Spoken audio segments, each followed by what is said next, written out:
Mathéus Soares a 9 ans. Depuis son plus jeune âge, son église l'a encouragé à conduire les gens à Christ.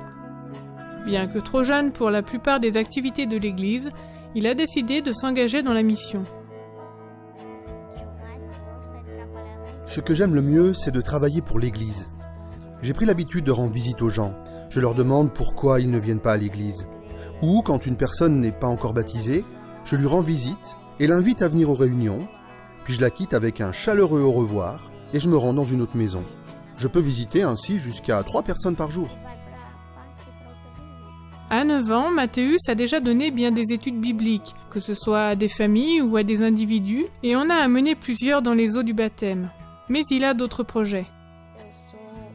Je suis déjà en charge du département pour les enfants, pour l'audiovisuel et les ministères personnels. Et quand je serai grand, je veux devenir pasteur.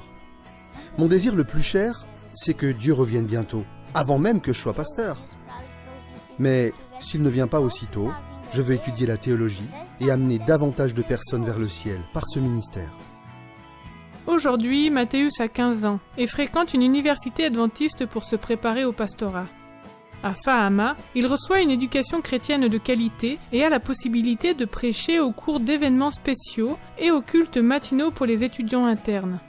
Quand Mathéus est arrivé à Fahama, il a cherché à rencontrer des personnes pour étudier la Bible avec elles.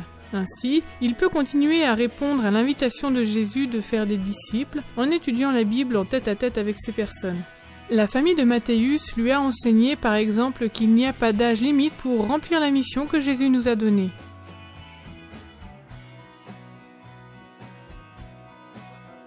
Quand j'étais encore un nouveau-né, mes parents ont été baptisés et inscrits dans les registres de l'église adventiste. Puis ils m'ont toujours emmené à l'église. Et le sabbat après-midi, nous avions pour coutume, mes frères et moi, de suivre nos parents qui donnaient des études bibliques et rendaient visite aux nouveaux membres. C'est pour cela que le désir de donner moi-même des études bibliques a grandi en moi. Dans les livres d'Ellen White, il est clair que les anges de Dieu aimeraient avoir les possibilités qui nous ont été données. Jésus a décidé de nous confier la diffusion de l'Évangile. Les anges ont demandé à Dieu la mission de prêcher la bonne nouvelle au monde.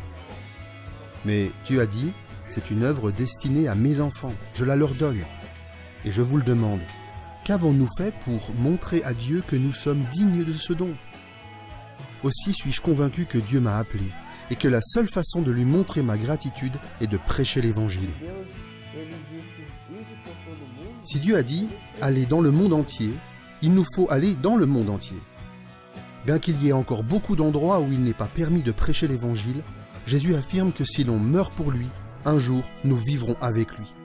Et si vous êtes fidèles jusqu'à la mort, il vous donnera la couronne de vie.